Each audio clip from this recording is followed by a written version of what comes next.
Hey everyone, um, just be starting doing some work now on this old 75th anniversary Battle of Britain ME109, and I've had a challenge laid down. Had a mess the other day. If you're going to do something with an old Airfix kit, you're going to have to make it special.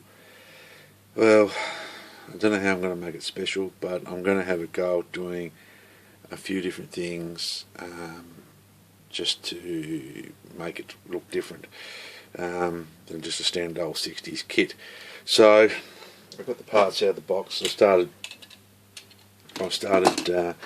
cleaning up a few parts. The actual kit itself, it's still fairly, it's not a bad kit. It's got a little bit of flash on it for an old tooling, but we'll do some improvements. But what I've done, I cut away and cleaned up the fuselage halves.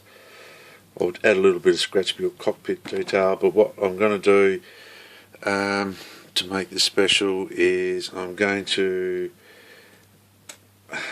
have all the control surface moved. So I've been busy slowly scribing away the pieces of the control surfaces which are going to be moved. So we're going to have it posed flaps down. So I think it's going to look a little bit different than an old kit. I haven't done this much before. I've read a few things about doing it. And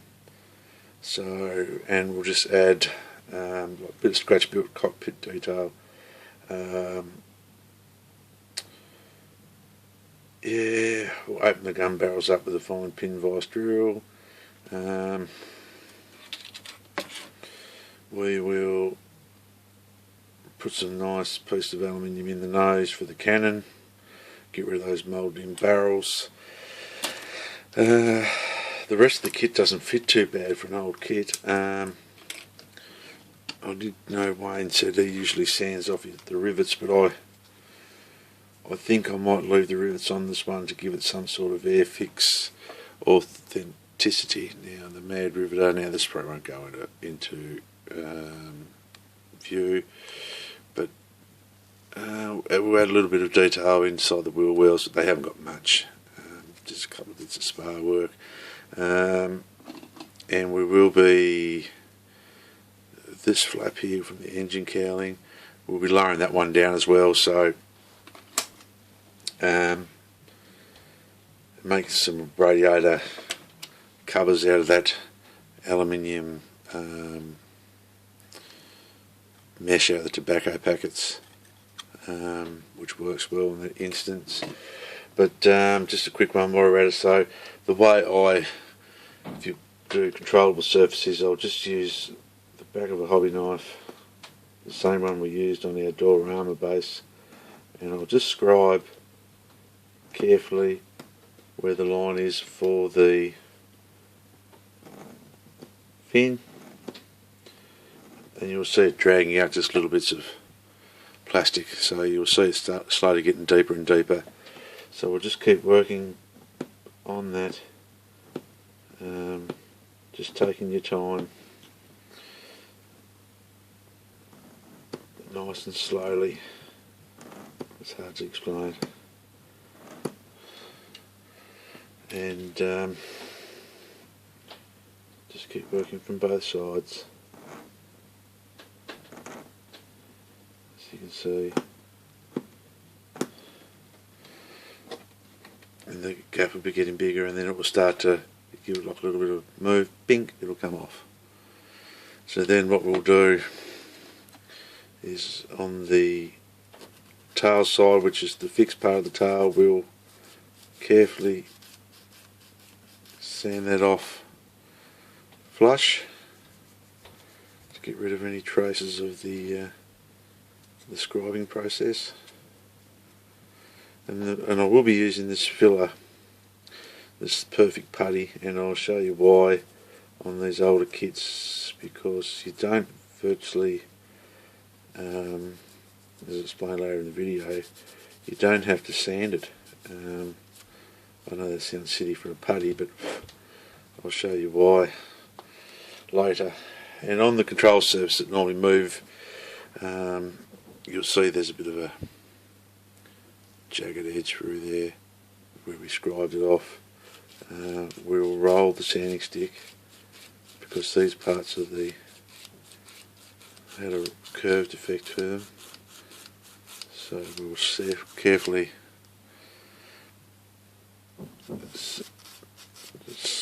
carefully roll the sanding stick, and I'm hoping this is starting to put focus for you guys. Hopefully, yes, I made the decision to sell off some kits. So some of my 32nd scale, some of my 24 scale and 48 scale bombers, I'm going to sell them off and buy myself a good camera. So I'm looking forward to that. And hopefully then I can make some better videos. So that's our end result. So it'll be posed, the flaps down there, and we'll get a bit of detailed work done on the cockpit, nothing fancy, and we'll be also, which I haven't done the package yet, but we'll be also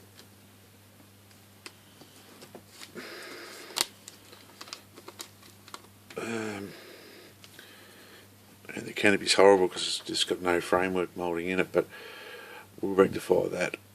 What we're going to also do is we're going to be cutting the canopy here and here, and we're going to pose this old Airfix canopy open. We'll try that reverse dipping off that we did in another video to see what it comes up like. So I'll keep you informed on what's going on with this build, little bits and pieces at a time, so stay tuned. I decided to go for this one first, being the oldest kit, and there are plenty of people around, so if you want to practice doing these control surfaces, you know, like posing them, it's not going to cost you a lot of money. You could probably pick one of these up $3 or $4 at the swap meet because they're not popular anymore, these old kits.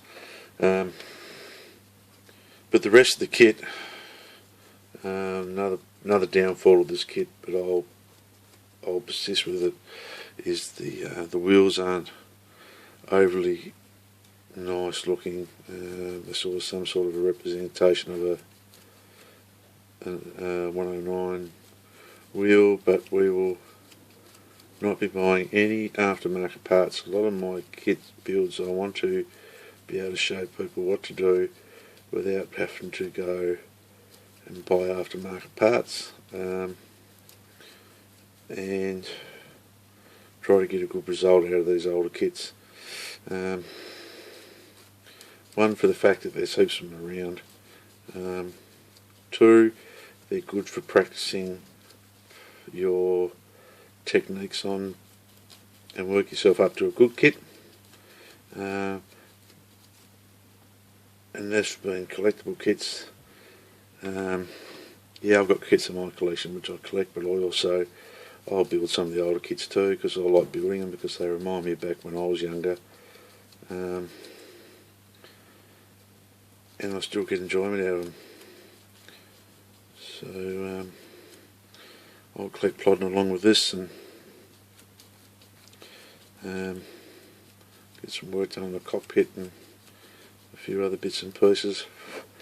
We'll even flatten these wheels off a little bit, I reckon, just for something different, to show you how to do that too. A couple of ways of doing it.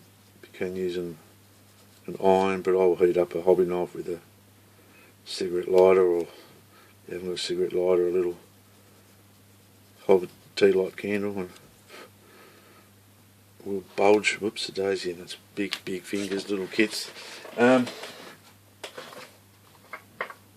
that's what we'll do. We'll flatten some wheels off and just do a few things to this one and get a nice paint job on it and see what it looks like. Alright then guys, I'll catch you later. Right, one thing I noticed, I don't know whether you'll be able to see it or not, I did say where that number 13 is in the side of the fuselage there. It's really hard to see, I'm sorry. This kit's made in 1976, so it's not a 60s kit like I thought it was, but it will do. I'll take it. I will take it. I just noticed it then when I was cleaning up the inside the cockpit walls. And thinking how I'm going to tackle this and start looking up some pictures of some interior. What we'll do too is it's pretty poorly represented, that air clone down there, so we're going to have to clean that up. And inside this part of the engine compartment we'll put a piece of styrene sheet, cut the size in there for and we'll blank that off, and we'll make that bit of radiator panel with the cigarette paper packet, aluminium. A bit of careful construction so we minimise the damage to the raised panel lines and the rivets. So we'll go back to like one of the ones we did in the early videos where we'll lay tape, just sort of help us stop down in the existing area. Now, one thing too with ME109s, people fill the seam in here all the way through. I know I'm going to sand it off because there's a bit of ridge there, but there should be a seam line that runs down these Messerschmitts, because in this part of the tar, because each one of these panels here was put on separately on each side, so there should be a gap line through the top and through the bottom for it to be correct. So it's a bonus. You don't have to fill anything in. Looks pretty ordinary around here in a couple of nose parts, and said we'll improve this a little bit just with a bit of careful sanding and stuff, and we'll get onto it. The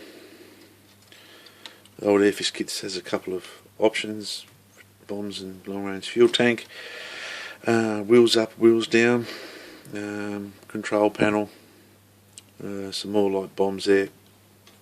The seat is useless. Headrest is supposed to go in the back there, but it doesn't. It's supposed to go up in the clear, but we'll fix that.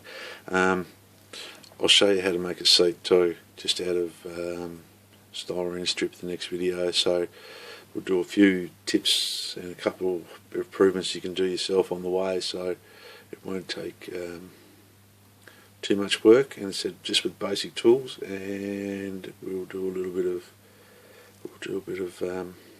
just a bit of improvement.